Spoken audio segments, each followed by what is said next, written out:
ጋብቻ እስከ መጨረሻ ሞት ነው የሚለየን ብለው ገብተው ነገር ግን በጋብቻ ውስጥ በተነሱ ችግሮች ባሎቻቸው ጥለዋቸው ለሄዱ ሰው ልቡ ከደነደነ ምን ሊያስቆመው ይችላል? ሰው አያስቆመውም፣ ኮሚኒቲ አያስቆመውም፣ ቤተክርስቲያን አያስቆመውም፣ ፓስተር አያስቆመውም። የልብ ድንዳኔ ማለት ሃርድነስ ኦፍ ዘ ሀርት ማለት ሴቷ ትገዛ የሚለው ወንዱ ከወደዳት ነው። ካልወደዳት ግን መገዛት አለባት ወይ? የእነሱ ጣፈንታስ ምንድን ነው ሊሆን የሚገባው? ሁለቱም ኃላፊነት መውሰድ አለባቸው። ተመሳሳይ ጥያቄዎች ናቸው የሚጠየቁት። ጥያቄው መስማት የሚፈልጉት ነገር ይነገርልን ነው። እኔ ደግሞ ለመንገር አልተጠራሁም፣ ለማስተማር የጠራሁት። መጽሐፍ ቅዱሳዊው አይነት ጋብቻ ላይ ሪቾ ይሄን የጎደለሽ ስልሽ 90% ጥሩ ነገር አለሽ ማለት ነው። ያ ማለት አንቺ ግን ማለት የጎደለሽ አይደለሽ። አንቺ ማለት ውድቀትሽ አይደለሽ። አንቺ ማለት ስንፍናሽ አይደለሽ። አንቺ ማለት ስተትሽ አይደለሽ። የጎደለሽ ነገር ባልም ጋር ስንሄድ የጎደላቸው ነገር አንድ ነገር ጎደለው ማለት ያ ነው ማለት አይደለም። ስለዚህ ታግ ማድረግ የለብንም። በጣም ፐርሰናል ነው ፓስተር። ይሄ ጥያቄ ለኔ ዲቮርስ ኢዝ ቬሪ ኮስቲ፣ በጣም ውድ ነው። ባይ ዘ ወይ ችግርን መፍታት ነው ርካሹ። ስፔሻሊ አሁን ባለንበት በዌስተርን ወርልድ ላይ the cheapest way ምንድነው መሰላችሁ? አሁን ማወራው የመፍትሄ ሀሳብ መፈለግ ነው። ኦርደሩን በደንብ ጠንቅቃ የምታውቅ አንዳማኝ ሰሚት ማድረግ እንዳልከው አይከብዳትም። ከበላይ ላለው አካላቱም ራስ ነው የሚለውን ነገር መቀበል መቻል አለ። ብዙ ሰዎች የማያስተውሉት ነገር በኢንስቲትዩሽን ደረጃ ወይም ደግሞ በተቋም ደረጃ የመጀመሪያው ቅዱስ ተቋም እግዚአብሔር ኢንስቲትዩት ያደረገው ከቸርች በፊት እላለሁ እኔ አሁን የምናየው የቸርች ስርዓት ከቸርች በፊት ኢንስቲትዩት የተደረገችው ቤተሰብ ነው። ስለዚህ ቤተሰብ ለህብረተሰብም ለቤተክርስቲያንም ለሁሉ ነገር መሰረት እንደሆነ አስባለሁ። ያ ደግሞ ቤዝ የሚያደርገው ጥሩ ቤተሰብ መመስረት ከቻልን የሚቀጥለው ጄኔሬሽን የሚሰራው እዛ ላይ ነው። ለዛ ነው ሰይጣን ብዙ አታክ የሚያደርገው በባልና ሚስት ያለው አንድ አለመሆን፣ መለያየት፣ ሁከት፣ ጋብቻ፣ ግጭት በልጆች ላይ የሚያመጣው ተጽዕኖ ይህ ነው የሚባል አይደለም። እና ሳንተው አንድ መሆን አንችልም። ሳንተው ደባል መሆን እንችላለን። and that's not marriage. ጥበብ የጎደላትን ሴት በቀዳዳ ጣር ዝናብ ከሚያጠባጥ ጋር ነው የሚመስላት። በጣም ዲፕ ሲሄድ ደግሞ እንደ መቀቀን ናት ይላል። ከካንሰር ጋር ነው የሚያያይዛት። to the extreme ነው የምነግራችሁ። it's very shocking, right? ችግሩም ዲቮርስ ያደረጉበትን መንገድ የተለያየ ስለሆነ ግን በዚህ ስም እየተጠቀሱ እሷ ጎበዝ ስላልሆነች ነው፣ ቤቷን መያዝ ስላልቻለች ነው፣ ጠቢብ ሴት ስላልሆነች ነው፣ በገዛ እጇ ነው ቤቷን ያፈረሰችው በሚል ሴቶች ላይ የሚደርሰውን ተጽዕኖ ለመዳሰስ ይሄ አሁን የሰጠህን መልስ በጣም ትልቅ ነው። ሁሉንም ሰው ይሄ ጥቅስ አይወክልም፣ ሰነፍ በሚለው ማለት ነው። እንደገና ሞኝ የሚለውም ደግሞ ለወንዱ ሁሉንም ወንድ የሚወክል ስላልሆነ ጀነራላይዝ አናረገውም የሚለው በጣም የሚያስማማን ትልቅ ነገር ነው።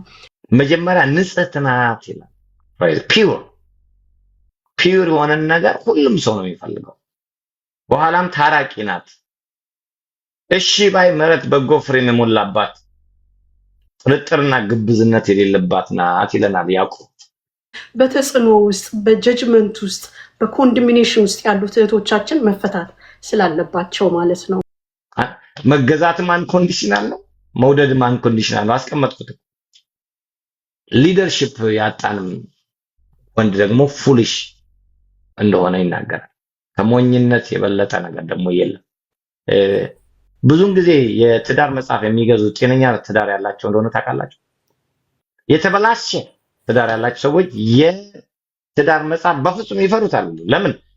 ወስነዋል ለማስተካከል። እና አንዳንድ ጊዜ እስኪ ሂዱና ይዩ። እኔ ሜሬጅ ሴሚናሮችን አድርጌ አውቃለሁ። የሜሬጅ ሴሚናር አለ ስንል ጤነኛ ስራ ያላቸው ሰዎች ናቸው 70% የሚመጡት። ይህ ፕሮብሌም መስማት የምንፈልገውን ከሆነ የለኝም፣ መስማት የምትፈልጉት እውነት የለኝም፣ የእግዚአብሔር ቃል እውነት አለ። እሱም ደግሞ ቦዝ አንኮንዲሽናል፣ መገዛትም አንኮንዲሽናል ነው፣ መውደድም አንኮንዲሽናል ነው። አስቀመጥኩት። ደም ግባት እኮ ከንቱ ነዋ ለመጽሐፍ ቅዱስ አይደል እንዴ? እኔ እኮ ሚስቴን ሳገባት እና አሁን አንድ አይነት ፊገር የላትም። እኔም እንደዛው። እሷም አንኮንዲሽናሊ ነው የምትገዛልኝ፣ እኔም አንኮንዲሽናሊ ነው የምወዳት። ማይ ዋይፍ whether ዛሬ ተገዛችልኝ አልተገዛችልኝ I have to be able to love her። ባሎች ወይ ሚስቶችን ውደዱ የሚለው የተለያየ የፍቅር እንትን የተጠቀመው ፊሊዮ እና አጋፔ ማለት no matter how ማለት ነው። እግዚአብሔር ትዳራችሁ እንዲፈርስ አይፈልግም። ከፈረሰ ግን ሪስቶር ያደርጋቸዋል። ምክንያቱም እግዚአብሔር የሚገደው ለትዳራችሁ አይደለም፣ ባይደው መጀመሪያ የሚገደው ለእናንተ ነው። he created you in the image of God። ትዳር እናንተ ቤኔፊት እንድታደርጉ የተሰጠ ነው። ስለዚህ ትዳር ፈረሰ ማለት you are useless ማለት አይደለም። you are a child of God። you are loved። you are accepted by the beloved። እግዚአብሔር ስለእናንተ ያስባል። የደረሰባችሁን ነገር ያውቃል፣ ይፈውሳቸዋል፣ ያነሳቸዋል። ባል ደግሞ የመኖሪያ ምንጫችሁ አይደለም፣ እግዚአብሔር ነው ምንጫችሁ። ከፍቅር የተነሳ ነው እንጂ ትዳር የምናደርገው። ሶ ማይንድሴት ቼንጅ መጀመሪያ ያስፈልጋል። ስለዚህ ጋድ ይሄን ምንድነው የምትላቸው ካላችሁ ጋድ ኢዝ ማይንድፉል ኦፍ ዩ። ሁለተኛ ደግሞ እግዚአብሔር ጻድቅ ፈራጅ ነው። በቀል የእግዚአብሔር ነው። በምሬት እንዳይሞሉ ነው የምመክረው መጀመሪያ። ምክንያቱም ያንን ምሬት ይዘው የተሻለን ባል ቢያገኙ መከራ ነው።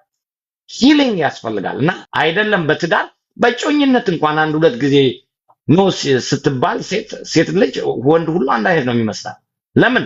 ሂሊንግ ያስፈልጋታል። ሁሉም ወንድ አንድ ነው የሚመስላት። ግን የምለው እንደዚህ የተበደሉ ሰዎች ካሉ እግዚአብሔር ጻድቅ ፈራጅ ነው። እግዚአብሔር አይተውም።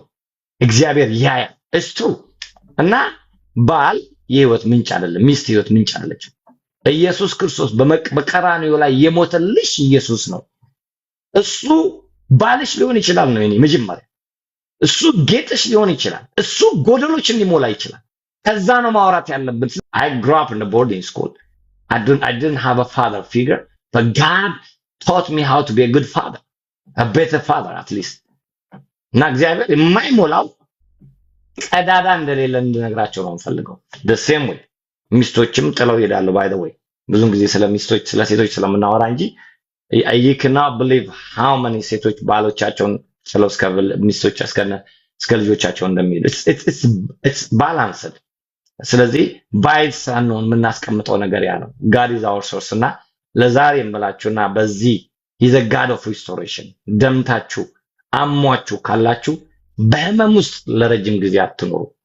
የጎዳችሁ ሰው ደባ ላይ በምትገዙት ቤት ውስጥ አይኖር፣ በምትነዱት መኪና ውስጥ let go፣ forgive አድርጉ። ሂሊንግ በዛ ውስጥ አለ፣ ፈውስ አለ። when you let go እግዚአብሔርም በእናንተ ውስጥ መስራት ይጀምራል። ካልሆነ በአካል ፈታችሁታል እንጂ አብሯችሁ ነው የሚኖረው።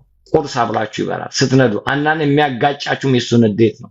he's gone፣ he's married፣ ልጆች ወልዷል እኮ። ግን በሳይኮሎጂካሊ ስለተቆጣጠራችሁ ችግር ውስጥ ያለው እና እግዚአብሔር የመፍትሄ አምላክ ነው።